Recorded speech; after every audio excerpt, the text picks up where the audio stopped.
Good evening. कैसे हैं आप लोग। एक बार फिर से यदुवंशी क्लासेज में आपका स्वागत है। आज का क्लास बहुत ज़्यादा इम्पोर्टेंट होने वाला है। आज के क्लास से आपको 5 से 6 नंबर की आने की गारंटी है। आज का जो टॉपिक है धातु और अधातु, इससे बहुत ज़्यादा क्वेश्चन पूछा जाता है। तो इससे जितने भी क्वेश्चन मोस्ट इम्पॉर्टेंट है सभी को आज हम लोग देखेंगे। तो चलिए एक एक करके देखते हैं। पहला क्वेश्चन है, निम्न में कौन सा पदार्थ ऑक्सीजन से संयोग नहीं करता है। मतलब कह रहा है निम्नलिखित में से कौन सा पदार्थ ऑक्सीजन से रिएक्शन नहीं करता है। तो इसमें ऑप्शन दिया हुआ है तांबा, गोल्ड, जिंक, पोटासियम। तो क्या हो जाएगा, सोना। सोना जो होता है ऑक्सीजन के साथ रिएक्शन नहीं करता है, इसलिए बाली जो होता है ना उसका कलर जल्दी उड़ता नहीं है। जो सोना का जो जितना भी जेवर है उसका रंग नहीं उड़ता है, जल्दी मैल हो जाता है लेकिन उसका रंग नहीं उड़ता है। कौन विद्युत का सर्वोत्तम सुचालक है। कह रहा विद्युत का सर्वोच्च मानी अच्छा सुचालक कौन सा, किससे बढ़िया से बिजली इधर से उधर जाता है, नो लॉस हुए, मतलब बिना लॉस किए हुए। तो चांदी से। किससे हो जाएगा, चांदी। यानी कॉपर से भी ज़्यादा अच्छा सुचालक कौन है, चांदी। यानी चांदी का तार का प्रयोग अगर आप करते हैं तो बिजली का लॉस बहुत कम होगा, लेकिन चांदी थोड़ा महंगा आता है। बॉक्साइट निम्नलिखित में से किस धातु का मुख्य अयस्क है। बॉक्साइट जो होता है किस धातु का अयस्क है, तो एल्युमिनियम का। ठीक है, बॉक्सिंग एल्युमिनियम का है, अयस्क है। निम्नलिखित में कौन उपधातु है। निम्नलिखित में कौन उपधातु है, तो लोहा तो धातु है, कॉपर भी धातु है, निकेल, Sb। ये जो Sb है ये है उपधातु है, इसको कहा जाता है एंटीमनी। ठीक है, Sb क्या है, उपधातु है। क्या याद रखना है, Sb। शुद्ध सोना को व्यक्त किया जाता है। शुद्ध सोना कितना कैरेट का होता है, शुद्ध सोना 24 कैरेट का होता है। ठीक है, लेकिन जेवर जो बनाया जाता है 20 का या 22 का बनाया जाता है, 22 का अमूमन बनाया जाता है। अपना लोग जो बाली बनाते हैं 22 का लगभग बनाता है सब। पीतल क्या है, पीतल मिश्र धातु है। ठीक है, पीतल क्या है, पीतल एक मिश्र धातु है। निम्नलिखित में से किसे चाकू से काटा जा सकता है। चाकू से किसे काटा जा सकता है, एक सोडियम को काटा जा सकता है, एक लिथियम को काटा जा सकता है। ठीक है, लिथियम को चाकू से काटा जा सकता है, सोडियम को भी चाकू से काटा जा सकता है। निम्नलिखित में से कौन आयनिक यौगिक है।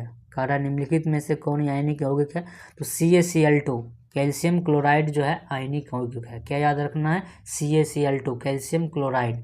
कैल्शियम क्लोराइड क्या है, आयनिक यौगिक है। निम्नलिखित में से कौन अधातु है। निम्नलिखित में से कौन अधातु है, लोहा धातु है, कार्बन अधातु है। कार्बन क्या होता है, अधातु होता है। कार्बन कैसा होता है, अधातु होता है। धातु के ऑक्साइड समानता क्या होता है। धातु के ऑक्साइड जो होता है क्षारीय होता है, और अधातु का जो होता है वह धातु वाला क्या होता है, वह धातु वाला होता है अम्लीय। ठीक है, वह धातु वाला होता है अम्लीय और धातु होता है क्षारीय। धातु का ऑक्साइड होता है क्षारीय, अ से अधातु, व से अम्लीय। तो धातु का ऑक्साइड होता है अम्लीय और धातु के ऑक्साइड होता है क्षारीय। निम्नलिखित में कौन एल्युमिनियम का मिश्र धातु है। एल्युमिनियम का मिश्र धातु कौन है, मैग्नीशियम। मैग्नीशियम क्या है, एल्युमिनियम का मिश्र धातु है।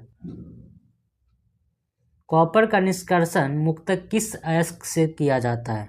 जो अयस्क होता है तो उसमें कॉपर का निष्कर्षण किससे किया जाता है, तो कॉपर पायराइट से किया जाता है। कॉपर पायराइट से। क्या याद रखना है, कॉपर पायराइट्स।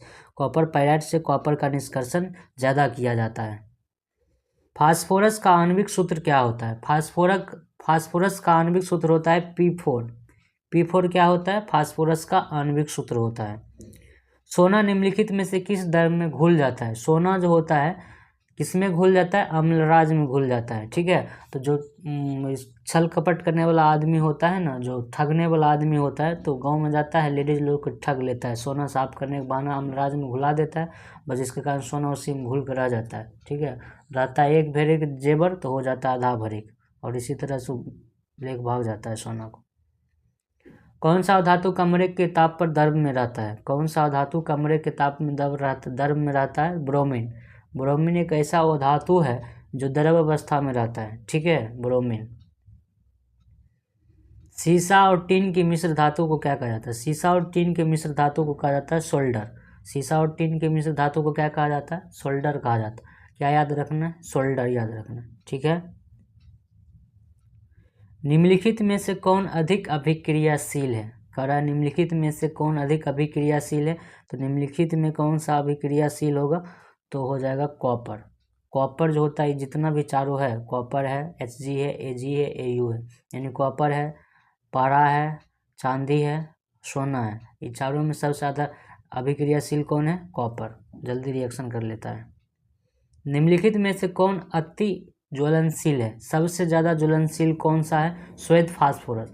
श्वेत फास्फोरस क्या करता है? हवा के संपर्क में आते ही आग पकड़ लेता है, अपने आप आग पकड़ लेता है, ठीक है, श्वेत फास्फोरस। निम्नलिखित में कौन सबसे अधिक अभिक्रियाशील धातु है? निम्नलिखित में सबसे अधिक क्रियाशील धातु कौन है? मैग्नीशियम, कैल्शियम, सोडियम और पोटेशियम। पोटेशियम है सबसे अधिक अभिक्रियाशील धातु, पोटेशियम। इसमें से सबसे अधिक अभिक्रियाशील कौन है? पोटेशियम के। अभिक्रियाशीलता के इस क्रम में कौन सही है? अभिक्रियाशीलता के इस क्रम में कौन सही है? तो एल्युमिनियम, मैग्नीशियम और जिंक, लोहा के बारे में बात कर रहा है। तो इसमें से सबसे ज़्यादा जो अभिक्रियाशील है मैग्नीशियम है, मैग्नीशियम के बाद एल्युमिनियम है, एल्युमिनियम के बाद जिंक है और लोहा है, यानी ऑप्शन नंबर कौन सा हो जाएगा? सी। मैग्नीशियम सबसे ज़्यादा अभिक्रियाशील है, उसके बाद लोहा, एल्युमिनियम है, उसके बाद जिंक है, तब सबसे लास्ट में लोहा है। लोहा थोड़ा कम रिएक्शन करता है, बहुत धीरे धीरे रिएक्शन करता है, ठीक है। तो कौन सा ऑप्शन हो जाएगा? Option number C. तो आप लोगों का 20 में से कितना सही हुआ है? ये जितना भी क्वेश्चन है सभी मोस्ट इंपॉर्टेंट क्वेश्चन है, कमेंट में ज़रूर बताइएगा कि कितना सही हुआ है। इससे आपको तैयारी का अंदाज़ा लगेगा कि आप कितना तैयारी कर चुके हैं, ठीक है। तो इसी तरह से हम सभी टॉपिक का वीडियो कवर करेंगे। तो आज के लिए इतना ही, मिलते हैं अगले वीडियो में, तब तक के लिए जय हिंद, वंदे मातरम।